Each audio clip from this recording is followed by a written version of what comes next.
ऐसे क्यों खड़े हैं जैसे राशन की दुकान में केरोसिन मिलने वाला है? सालों पुलिस वालों, मुझे सब पता है कि महर्षि को किसने मारा। भाई ये क्या कह रहे हो? हम तो आपसे सेटिंग करने आए हैं, झगड़ा मैंने ही करने नहीं। ठोका है महर्षि को। ये सब कब और कैसे हुआ? और सिर्फ उसे ही नहीं, बबलू शेट्टी को भी उड़ा है और तेरे साथ भी यही करने वाला हूँ। गई जमीन हाथों से। खत्म कर दो साले को। यहाँ जमीन के साथ साथ जान के भी ला गए हैं।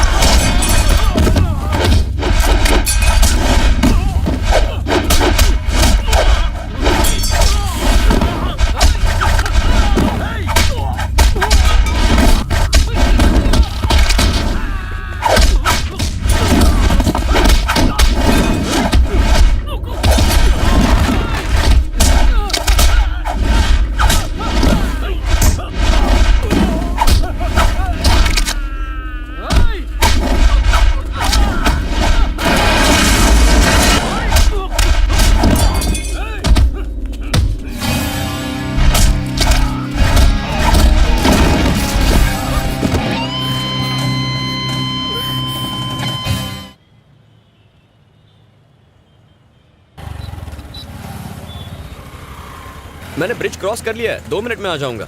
ठीक है माँ। यार कल तो तूने पी भी नहीं थी, तो फिर तेरी बीवी ने तुझे क्यों पीटा?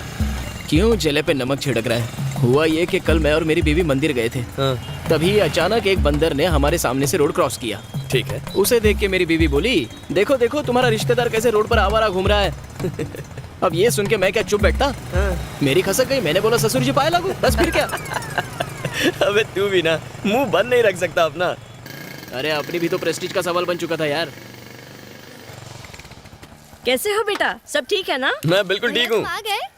हे कैसी हो? मौसी जी ये भैंस दिन में कितना लीटर दूध देती है? अरे बेटा ये भैंस नहीं, ये तो गाय है। अरे मौसी जी वो तो मैं भी जानता हूँ, मैं तो दूध निकलने वाले इस भैंसे की बात कर रहा था। इतने प्यार से मेरी तरफ ना देखो, गाय नाराज हो जाएगी।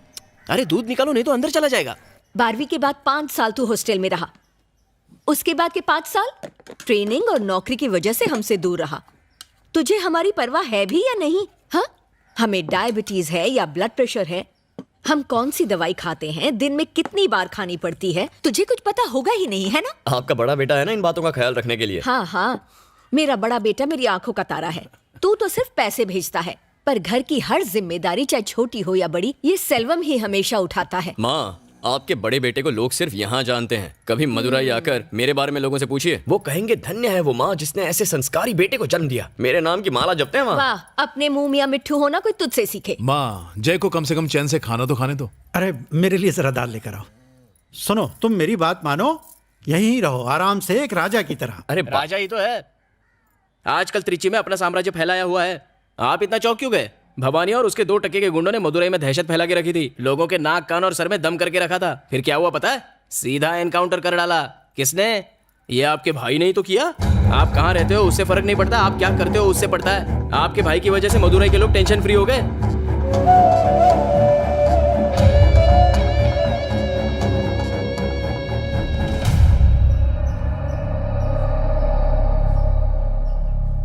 मेरे दादा रामास्वामी एक फ्रीडम फाइटर थे। उन्हें 4 बार मिनिस्टर बनाया गया था। एकदम ईमानदार और नेक आदमी थे। पुलिस स्टेशन में तुमने मेरा नाम क्यों लिया? इसलिए क्योंकि परम मेरा अच्छा दोस्त है, उसे छुड़ाने के लिए। नाम कमाने में इंसान को सालों लग जाते हैं, पर उसी को मिट्टी में मिलाने के लिए 1 मिनट भी नहीं लगता। मुझे माफ कर दीजिए पिताजी, आज के बाद मैं अपने मतलब के लिए कभी आपका नाम इस्तेमाल नहीं करूंगा। उसके बाद से मेरे पापा ने खुद को पॉलिटिक्स से दूर रखने का फैसला किया। मेरे दादा के गुजर जाने के बाद कई पॉलिटिशियंस ने मेरे पापा को उन्हें सपोर्ट करने को कहा, पर उन्होंने मना कर दिया। क्या मैं बाहर वाला हूँ जीजाजी? आपके पिताजी के बाद क्या हम में से कोई पॉलिटिक्स में नहीं जाएगा? मुझे माफ करना चिन्ना, मैंने अपने पिता से वादा किया था कि मैं पॉलिटिक्स में कभी नहीं जाऊंगा।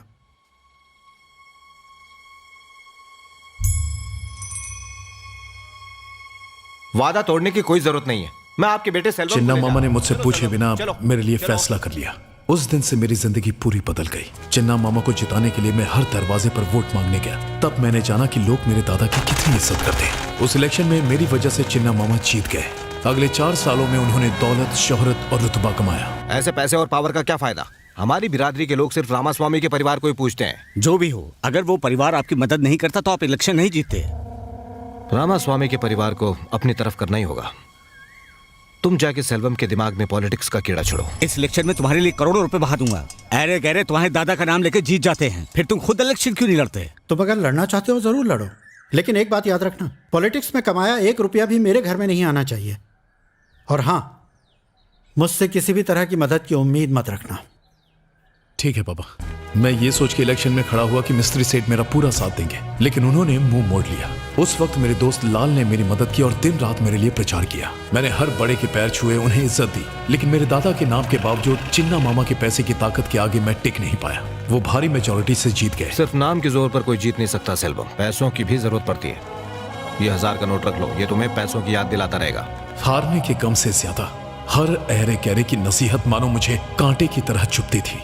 जो भी होता है अच्छे के लिए होता है सेल्वम। पॉलिटिक्स आसान चीज नहीं होती। तुम्हारी इलेक्शन हारने की वजह से मेरी सहेलियां मुझ पर हंस रही थीं। पॉलिटिक्स आप जैसे लोगों के लिए नहीं बनी है भैया। सब कह रहे हैं कि तुम्हारी हार एक तरह से रामास्वामी की हार है। अपने खानदान पर कोई कलंक ना लगे, इसीलिए मैंने कभी पॉलिटिक्स ज्वाइन नहीं की। पॉलिटिक्स में कुछ बड़ा करने की चाह ने मुझे अंदर से झकझोर दिया था। मैं हर उस इंसान को नीचा दिखाना चाहता था जिसने मुझे जली कटी सुनाई थी। पॉलिटिक्स में पैसों की अहमियत को मैं जान चुका था, इसीलिए मेरे दोस्त लाल ने मुझे भवानी से मिलवाया। हमने शहर के हर बिजनेसमैन से पैसे मांगे। इलेक्शन लड़ने के लिए हमने बिजनेसमैन से 30 करोड़ रुपए वसूल लिए थे। उसके बाद मैंने लाल को जानबूझकर चिन्ना से नजदीकियां बढ़ाने को कहा। अब मैं चिन्ना के करप्शन के सारे पैतरे अच्छे से जान गया हूँ। मैंने ठान लिया कि अब मैं मिनिस्टर बन के ही दम लूंगा। सुनिए सुनिए, आपका फोन।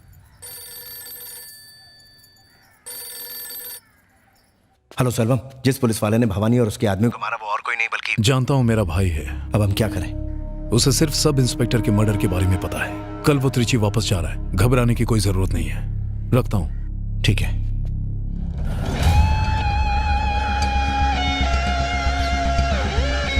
ब्रिज के नीचे चटाई में लिपटा हुआ पाया गया। पुलिस एक बार फिर से सवालों के घेरे में आ गई है। सर। आओ एसीपी जय, हमें लगा भवानी की मौत के बाद सब कुछ ठीक हो जाएगा, लेकिन हमारा सोचना गलत था।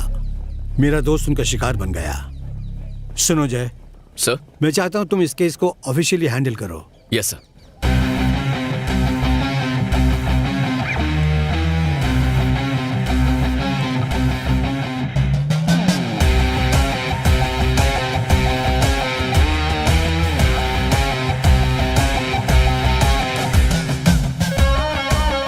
तुमने बताया नहीं तुम्हारी पोस्टिंग हो गई है? हाँ, sudden appointment. Okay okay okay, disturb नहीं करूंगी, बाद में बात करती हूँ। ओके। और फर्स्ट मूव, शहर के टॉप बिजनेसमैन के साथ मीटिंग करनी होगी। ये मीटिंग अरेंज कीजिए। मैं जयंत स्वामी हूं, असिस्टेंट कमिश्नर ऑफ पुलिस। इस केस को अब मैं हैंडल कर रहा हूं। आप लोगों का डर ही उन लोगों की ताकत है। पिछले हफ्ते मिस्टर रत्नाकर के मर्डर के बाद हमने जाना कि भवानी के ऊपर कोई मास्टरमाइंड है। आई एम गेसिंग जल्द ही आप सबको धमकी भरे फोन आएंगे। डरने की जरूरत नहीं, प्लीज इन्फॉर्म मी। पुलिस को बताया था इसलिए रत्नाकर मारा गया। क्या गारंटी है कि हम नहीं मारे जाएंगे? आपको बचाने के लिए हमने अपना एसआई नहीं खोया। आपकी सेफ्टी हमारे लिए सबसे जरूरी है, ये बात ध्यान में रखिए। हमारे पास उन्हें पकड़ने का एक ही जरिया है, आप लोग। आपके सपोर्ट के बिना हम उन्हें नहीं पकड़ सकते। Please cooperate with us. Hey Selvam, तूने बोला था तेरा भाई हमारे मामलों में टांग नहीं अड़ाएगा। वो तो हमारे पीछे ही पड़ गया है। हम सब फंस जाएंगे। एक काम कर सेल्वम, सबसे पहले उसको ठोक। भाई ऐसा मत कीजिए भाई। ए, तू क्या बक रहा है बे? भाई एक मामूली एसआई को मारा तो पूरी पुलिस फोर्स हमारे खिलाफ हो गई। सोचो अगर एक एसीपी को मारेंगे तो हमारे साथ क्या हो सकता है। रिस्क बहुत बड़ा है भाई। सुनिए, आते वक्त चिंटू के लिए केक लेते आइए। हाँ लो, पापा से बात करो। पापा मेरे लिए केक लाओ ना। बेटा, दोपहर को जब मैं घर आऊंगा तो लेते हुए आऊंगा, ठीक है ना? बाय बेटा। मेरी बात सुन सेल्वम। सुन लाल, 6 महीने बाद इलेक्शन है। तब तक बिजनेसमैन से जितना माल वसूल सकते हैं वसूलेंगे। इससे पहले कि मेरे भाई को पता चले, हम काम को खत्म कर देंगे। हाँ बोलिए। क्या सर, पुलिस मीटिंग करने जा रहे हैं? आप कौन?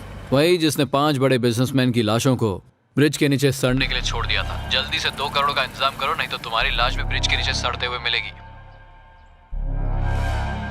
सर मेरी मानो तो इस बारे में पुलिस को बता दो। जरा ये सोचो, पुलिस मीटिंग से निकलते ही हमें उन बदमाशों का फोन आ गया। उनका कोई आदमी तो पुलिस में बैठा है। कहना क्या चाहते हो? हम क्या करें? फोन आते साथ हम अपनी मेहनत की कमाई उनके हाथ में रख दे। मेरे पास एक अच्छा आइडिया है। बताइए। इस शहर के बाहर मैं एक बड़े भाई को जानता हूँ। उसका नाम भी मदुराई के भवानी भाई जितना ही बड़ा है। अगर उससे मदद मांगे तो वो हमारा पीछा इनसे छुड़वा सकता है। सर उनकी तो जवान बेटियां हैं, क्यों मुसीबत मोल ले रहे हैं? मुझे लगता है आपको पैसे दे देने चाहिए। रिस्क मत लीजिए, जान से बढ़कर कुछ नहीं है। चलिए।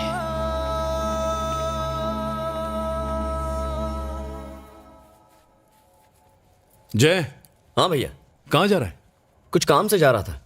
मैंने अपनी कार सर्विसिंग में दी है, मुझे जरा मार्केट तक छोड़ना। हाँ, चलिए ना। हाँ माँ। तुम्हारे पापा की दवाइयाँ खत्म हो रही हैं, लौटते वक्त लेकर आ जाओगे? ठीक है माँ। इतनी रात को कहाँ जा रहा है? एक बिजनेसमैन किडनैपिंग केस में पैसे की लेन देन होने वाली है, वही इन्वेस्टिगेट करने जा रहा हूँ।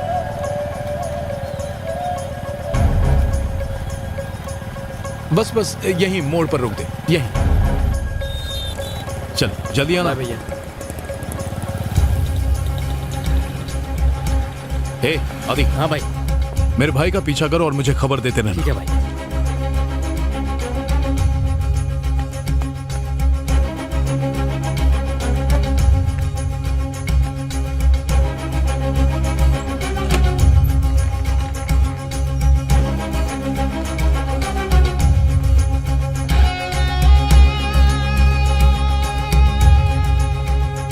लाल, आज की मीटिंग कैंसिल कर दे।